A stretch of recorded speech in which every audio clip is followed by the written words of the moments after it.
ध्येयं सदा परिभवग्नम्भीष्टदोहम् तीर्थास्पदमशिवविरञ्चिनुतं शरण्यं भृत्यार्तिहं प्रणतपाल भवाब्धिपोतां वन्दे महापुरुष ते चरणारविन्दम् त्यक्त्वा सुदुस्त्यज्य सुरे सिद्धराज्यलक्ष्मी धर्मेष्ट आर्यवचसा यदगादरणीयम् मायामृगं दैते सिप्तमान्वधावत् वन्दे महापुरुष ते चरणारविन्दम् वन्दे महापुरुष ते चरणारविन्दम्।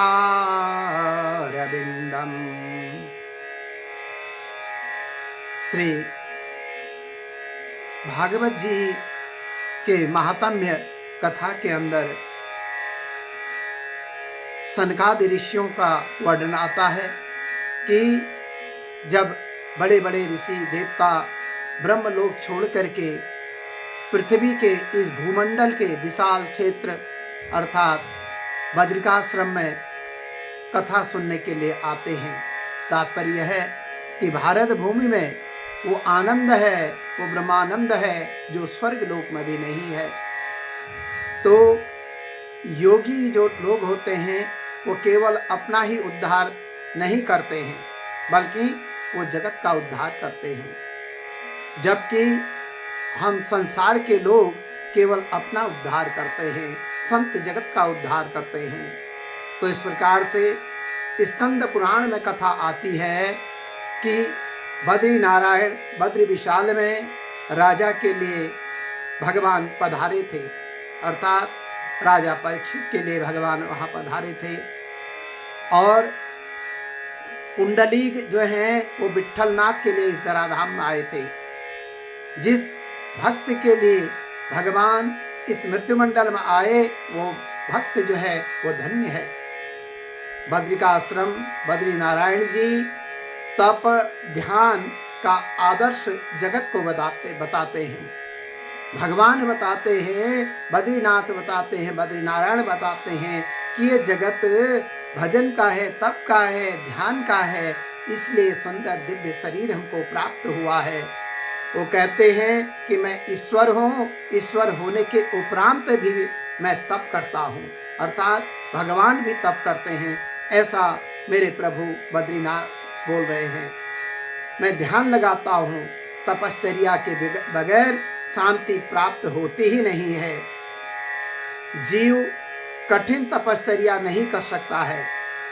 अतः भगवान आदर्श बताते हैं, भगवान ही ये बताते हैं कि मैं तप इसलिए कर रहा हूँ कि जगत के लोग भी ये सीखें कि जब भगवान तप कर रहे हैं तो हमें भी करना चाहिए। जैसे कोई छोटा बच्चा हो, वो दवाई खाने में आनाकानी करता हो तो माँ क्या करती है, स्वयं खाती है दवा को, जबकि माँ को पीड़ा नहीं है, माँ को दर्द नहीं है, माँ को कोई बीमारी नहीं है, लेकिन अपने बच्चे को सिखाने के लिए माँ स्वयं दवा खाती है, जिससे कि बालक ये समझे कि ये दवा भी कोई खाने की वस्तु है। वैसे तो माता को इसकी आवश्यकता नहीं थी, लेकिन अपने बच्चे को सिखाने के लिए माँ वो दवा खाती है। ऐसे ही मेरे भगवान भी इस जगत में जगत के कल्याण हेतु तप कर रहे हैं, जगत के लोगों के कल्याण हेतु तप कर रहे हैं कि संसार के लोग इस बात को सीखें कि हमें भी तप करना चाहिए। विशालपुरी में जहाँ पर भगवान बद्रीनाथ जी हैं, वहीं पर सनत कुमार विराजमान थे। वहाँ एक दिन घूमते हुए नारद जी वहां आ पहुंचते हैं। सनकादि ऋषियों के साथ नारद जी का मिलन हुआ। नारद जी का मुख बड़ा उदास था, बहुत दीन थे, बड़े दुखी हो रहे थे और उनके दुख को देख करके, उनका उदास चेहरा देख करके सनकादि ऋषियों ने उनसे पूछा।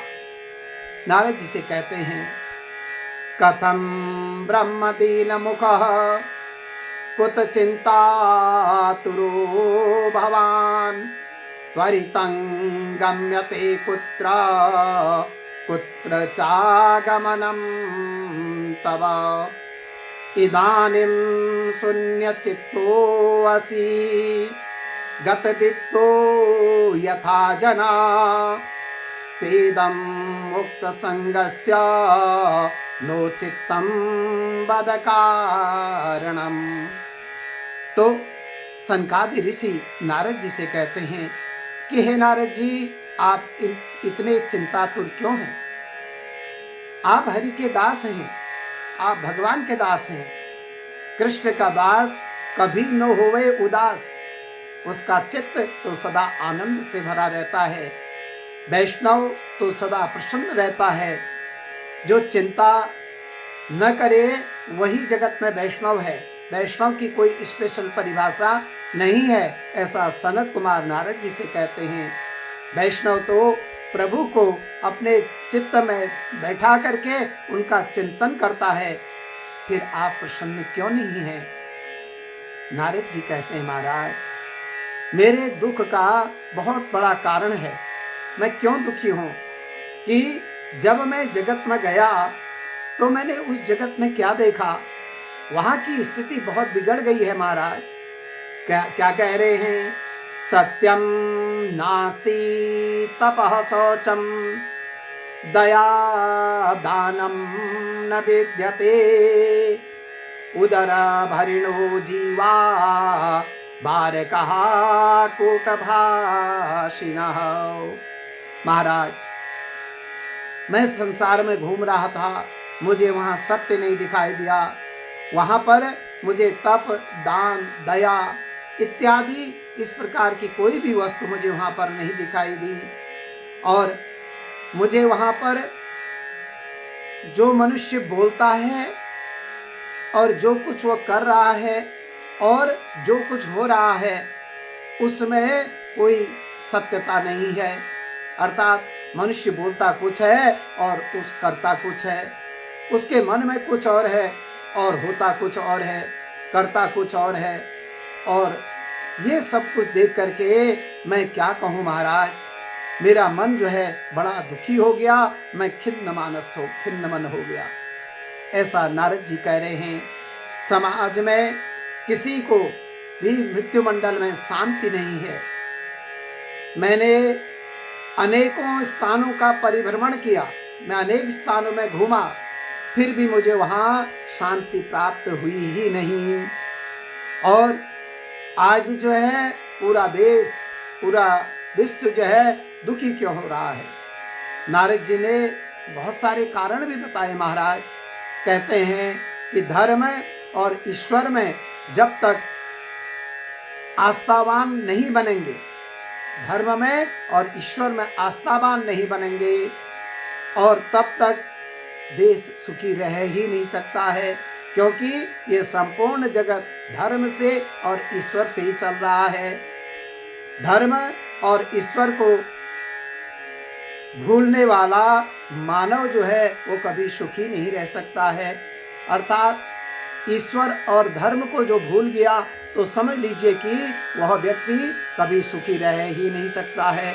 इसलिए ऐसी उस जगत में ऐसी गति हो चुकी है। जगत में अब धर्म रहा कहाँ महाराज? नारद जी ने यह दुख से कहा कि अब इस जगत में सत्य नहीं रहा। सत्यम नास्ति, अर्थात तपः शौचम, सत्य नहीं रहा, तप नहीं रहा, शौच नहीं रहा। तो इस प्रकार की स्थिति उस जगत में हो गई है। असत्य बहुत बढ़ गया है महाराज। और इस प्रकार से कह रहे हैं कि असत्य के समान इस जगत में कोई पाप नहीं है। क्यों? धर्मशास्त्र कहते हैं सत्यम वद धर्मम चर। हम धर्म का आचरण ही तब कर सकते हैं जब हम सत्य के मार्ग में होंगे, अन्यथा धर्म हो ही नहीं सकता है। उपनिषदों में कहा गया है कि असत्यभाषी को न केवल पाप लगता है अपितु उसके पुण्यों का भी क्षय हो जाता है। जो असत्य भाषण करता है, जितने पुण्य करता है उन पुण्यों का भी उसका क्षय हो जाता है।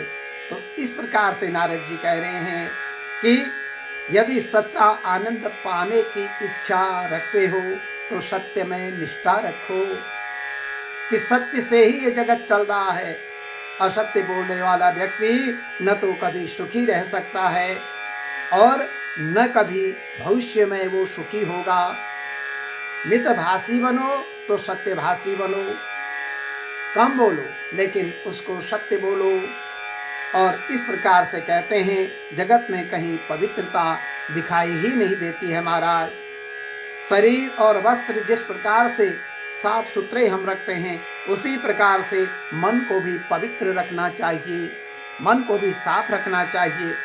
मनुष्य, हम सांसारिक लोग कपड़ों को तो स्वच्छ रखते हैं बहुत साफ, और हमारा मन जो है वो बिल्कुल मलिन होता है, मन अपवित्र होता है, जबकि मन को स्वच्छ रखना चाहिए।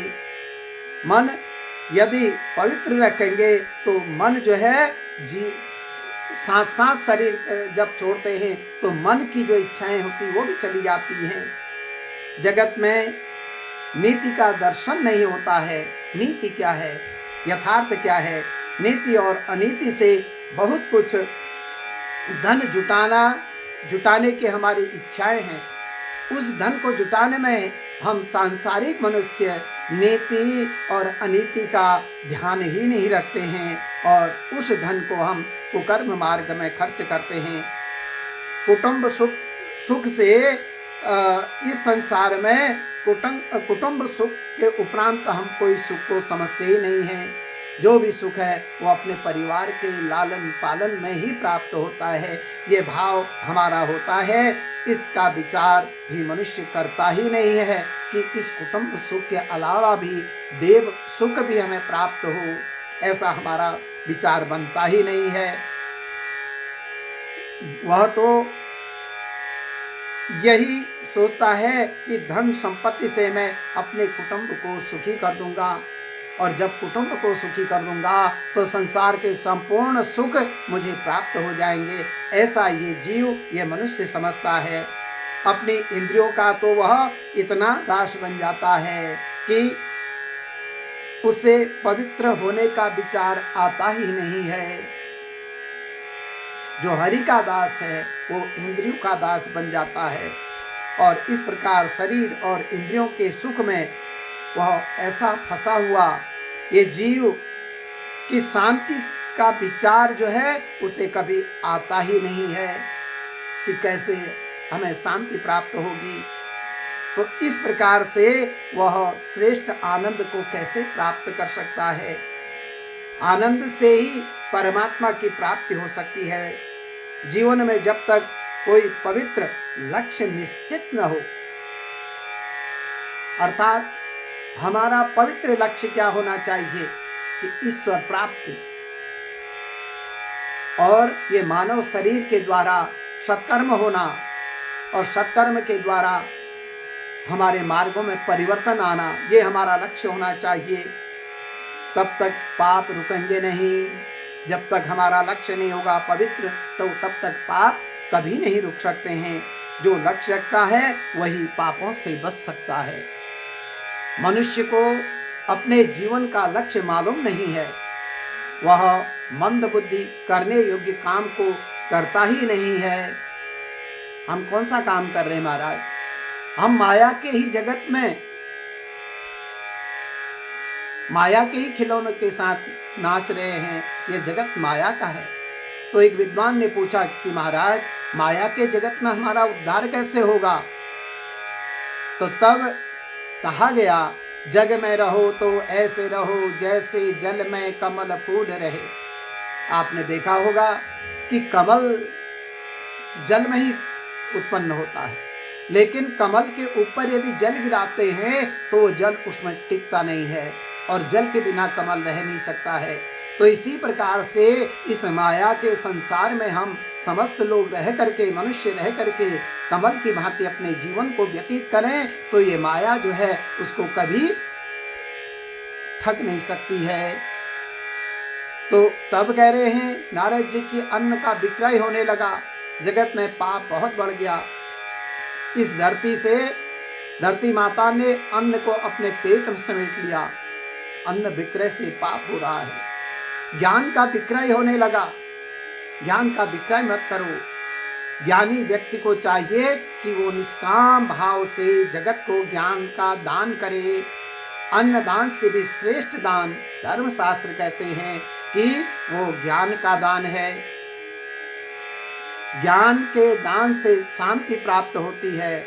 जब से अन्न और ज्ञान का विक्रय होने लगा, तब से पवित्रता जो है वो स्वतः ही नष्ट हो गई। पाप बढ़ रहा है और मनुष्य की भावना जब से बिगड़ी है, तब से विश्व में उसका जीवन भी जो है वो विकृत हो गया। अर्थात पाप के प्रभाव से हमारा जीवन भी विकृत हो गया। महाराज, संसार में नारद जी कह रहे हैं कि मुझे कहीं शांति नजर नहीं आई। इस प्रकार कलयुग के दोष को देखता हुआ मैं घूमता फिरता कहाँ पहुंचा? वृंदावन में पहुंचा। तो नारद जी कहते हैं कि मैंने वहां पर एक बहुत बड़ा आश्चर्य देखा। क्या आश्चर्य देखा? तत्राश्चर्यमया दृष्टम श्रूयताम तनमुनीश्वरा एका तु तरुणी तत्र निष्णा खिन्नमानस। मैंने वहां पर क्या देखा कि एक कौतुक ऐसा देखा कि एक युवती, उसके पास दो पुरुष मूर्छित रूप से पड़े हुए हैं। वह स्त्रियों से चारों ओर से घिरी हुई है। उस स्त्री ने मुझे कह रही है कि नारद जी को बुलाया। अतः मैं उसके पास गया। और साधु पुरुष किसी स्त्री के पास नहीं जाते हैं, अतः नारद जी बिना बुलाए उस स्त्री के पास नहीं गए। उस युवती ने क्या कहा? नारद जी कहते हैं, भो भो साधो क्षणं तिष्ठ मम चिंताम अपि नाशय दर्शनम तव लोकस्य सर्वथा गहरम परम। नारद जी कह रहे हैं कि उस सुंदरी ने मुझे कहा, भो साधु, हे संत, आप जो है क्षण भर मेरी बात को सुन लो। अर्थात युवती कहती है कि क्षण भर आप ठहरो। दूसरों के काम सिद्ध करोगे तो उसे क्या होगा? साधुता प्राप्त होगी। वह व्यक्ति साधु बनता है जो दूसरों के कामों को करता है। और स्वर्ण से भी अधिक मूल्यवान समय को माने वह साधु है। अर्थात जो सोने से भी मूल्यवान जो है वो समय है, ये भाव जिसमें आए वही साधु है। जिसे समय की कोई कीमत नहीं है, वह अंतकाल में खूब पछताता है। समय बड़ा मूल्यवान है। किसी का एक भी क्षण नहीं बिगड़ना चाहिए। अतः जब एक क्षण ठहरने के लिए कहा गया, उस स्त्री ने नारद जी को ये नहीं बोला कि आप लंबे क्षणम एक क्षण भर के लिए आप आओ और मेरी बात सुनो। तो क्षण भर ठहरने के लिए कहा। मैंने उस युवती से पूछा कि देवी आप कौन हैं?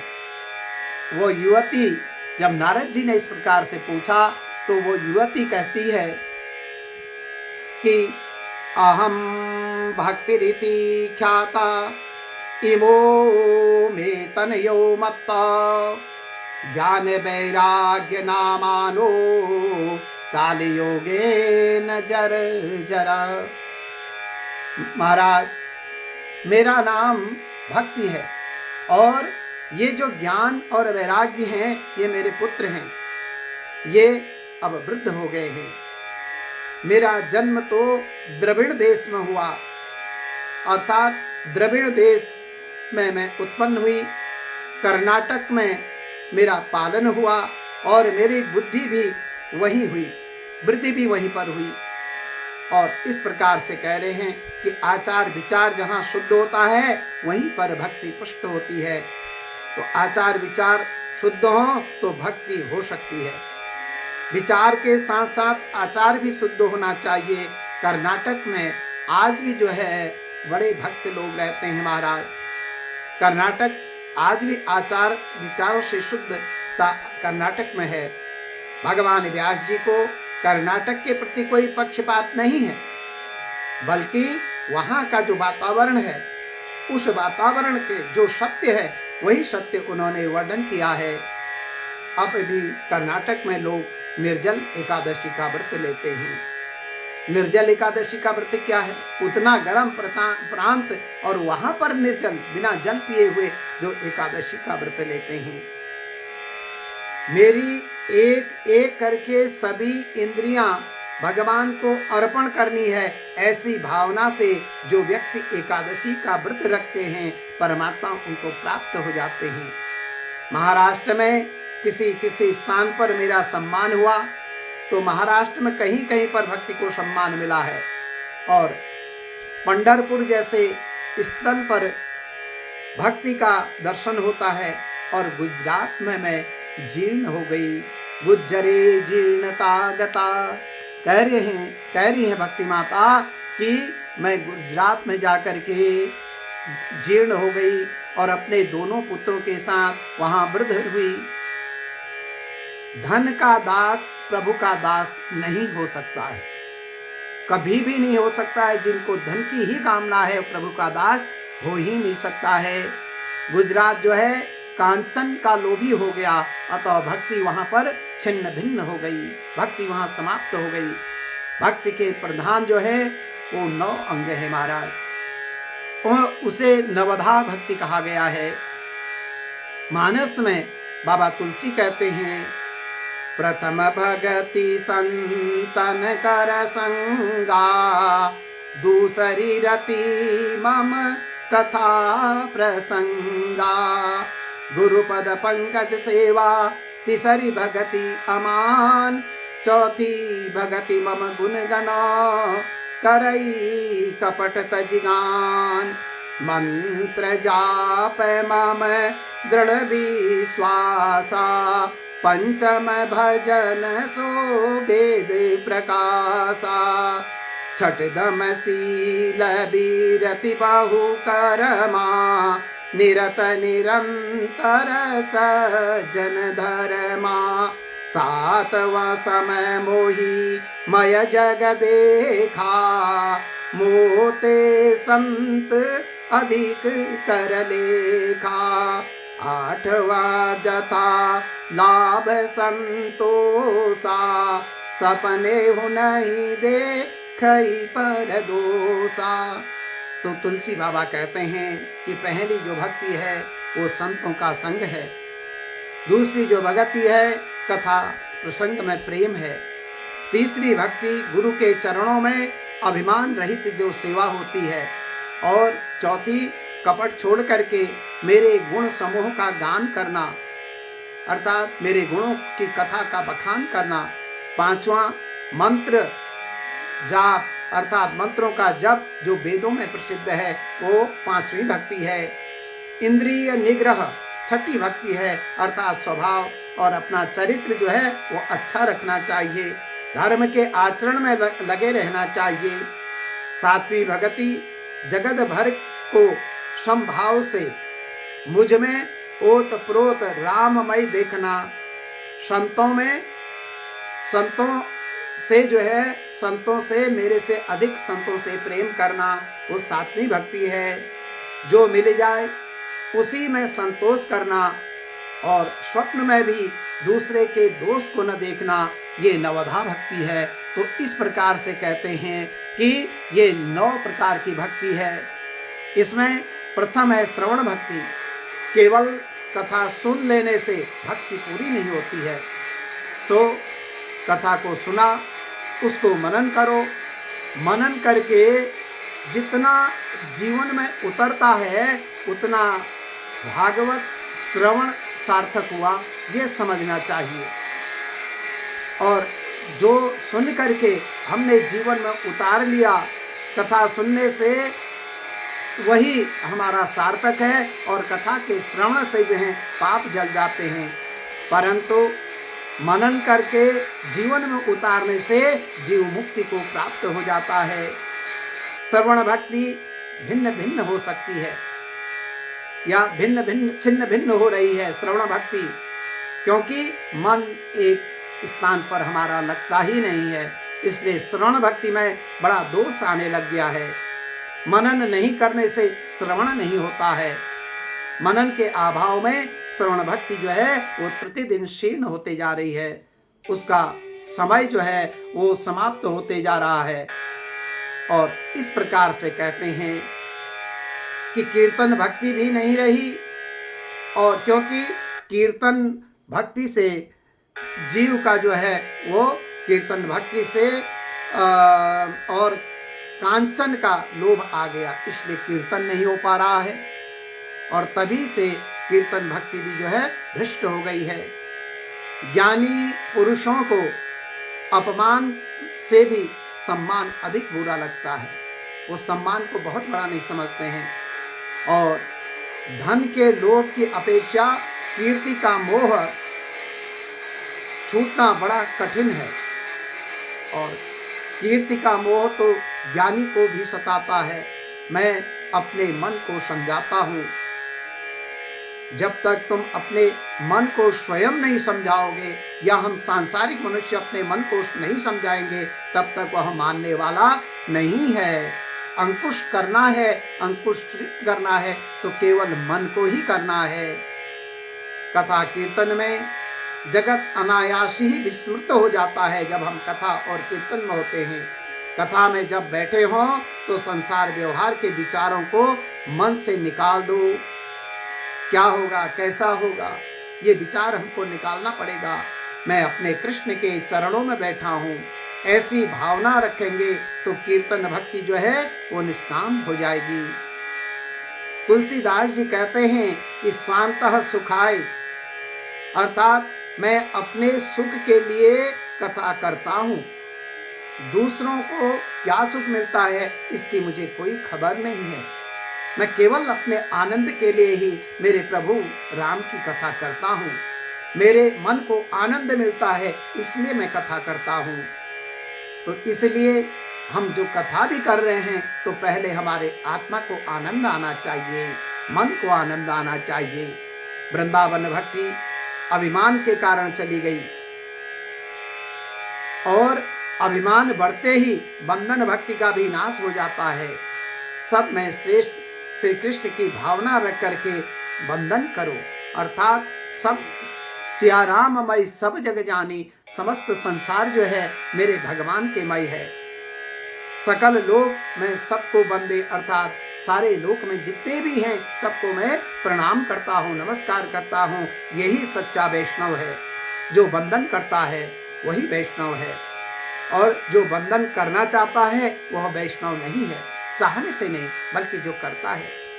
तो आजकल हम सभी लोग देह की पूजा में लगे हैं, अर्थात इस देह को नित्य निरंतर सजाने में लगे हुए हैं और भांति भांति की वस्तुएं हम इस देह के लिए प्रयोग करते हैं, लेकिन अपने प्रभु परमात्मा के लिए हम कभी सोचते ही नहीं हैं कि मेरे ठाकुर ने हमें ये मानव जीवन क्यों रख दिया है। शरीर को सजाने संवारने में लगे हुए हैं, तभी तो अर्चा भक्ति चली गई है महाराज। अर्चा भक्ति जाने का मुख्य कारण ही यही है। अतः हम सांसारिक मनुष्यों को अपना जीवन सादा रखना चाहिए, साधारण रखना चाहिए। इस प्रकार से भक्ति के एक अंग का विनाश हुआ, अर्थात जीव और ईश्वर से विभक्त हुआ, जुदा हुआ। श्री ठाकुर जी से यह जीव विमुख हो जाता है और बुद्धि का जब बहुत अतिरेक होता है तो भक्ति का विनाश होता है। भक्ति छिन्न भिन्न हुई और जीवन भी जो है वो विभक्त हो गया। भक्ति के दो बालक हैं, ज्ञान और वैराग्य। भक्ति का आदर ज्ञान और वैराग्य के साथ करना चाहिए। ज्ञान और वैराग्य मूर्छित होते हैं तो भक्ति भी रोती है महाराज। कलयुग में ज्ञान और वैराग्य क्षीण हैं, बढ़ते नहीं हैं। जब से हम केवल पुस्तकों में आकर के समा गए हैं, केवल ज्ञान पुस्तकों तक ही रख दिया है, उस ज्ञान को हम अपने अंतःकरण में सम्मिश्रित नहीं कर रहे हैं, तो वह ज्ञान चला गया है। नारद जी कहते हैं कि ज्ञान और वैराग्य को मूर्छा क्यों आई, यह मैं जानना चाहता हूं। इसी कलिकाल में जगत में अधर्म बहुत बढ़ गया महाराज, इसी से इनको मूर्छा आई है। इस वृंदावन की प्रेम भूमि में तुमको पुष्टि मिली है, कलयुग में ज्ञान और वैराग्य की उपेक्षा होती है, अतः वे निरुत्साहित होकर के वृद्ध और जीर्ण हो गए हैं। ज्ञान और वैराग्य के साथ मैं भक्ति को भी जागृत करूंगा, ज्ञान वैराग्य के साथ मैं भक्ति का भी प्रचार करूंगा। नारद जी ने ज्ञान वैराग्य को जगाने के लिए अनेक प्रकार के प्रयत्न किए, परंतु कुछ भी नहीं मिला उनको। वेदों के अनेक पारायण किए तो भी ज्ञान वैराग्य को उनकी मूर्छा नहीं छूटी। और बहुत सारा विचार करें, ध्यान में आएगा कि ऐसी कथा तो प्रत्येक घर में होती है। अपना यह हृदय ही वृंदावन है। इस हृदय के वृंदावन में कभी कभी वैराग्य को जागृत होता है, परंतु वह जागृति अवस्था जो है वो स्थायी नहीं होती है। उपनिषदों और वेदों के पठन से अपने हृदय में क्वचित ज्ञान और वैराग्य जागता है, परंतु फिर भी वे मूर्छित हो जाते हैं। वेद के पारायण से वैराग्य तो आता है, परंतु वह स्थायी नहीं है। कैसे? जैसे हम शमशान भूमि में चिता जल रही होती है तो उसे देख करके वैराग्य आता है, परंतु वह वैराग्य स्थायी नहीं है, टिकाऊ नहीं है। संसार के विषयों के उपभोग कर लेने के बाद बहुत सा वैराग्य आता है, परंतु वह भी स्थायी नहीं है। विषय भोग के बाद अरुचि होती है, और इस प्रकार से वह अरुचि विवेक और वैराग्य से रहित होने के कारण वह टिकती नहीं है। जब ये सारी चीजें नहीं हो पाई तो नारद जी आगे बहुत सारा उद्योग करते हैं ज्ञान और वैराग्य को जगाने के लिए, जिसको आप क्रमशः कथा में सुनते रहेंगे। गोविंदाय नमो नमः, नारायणाय नमो नमः, केशवाय नमः, माधवाय नमो नमः।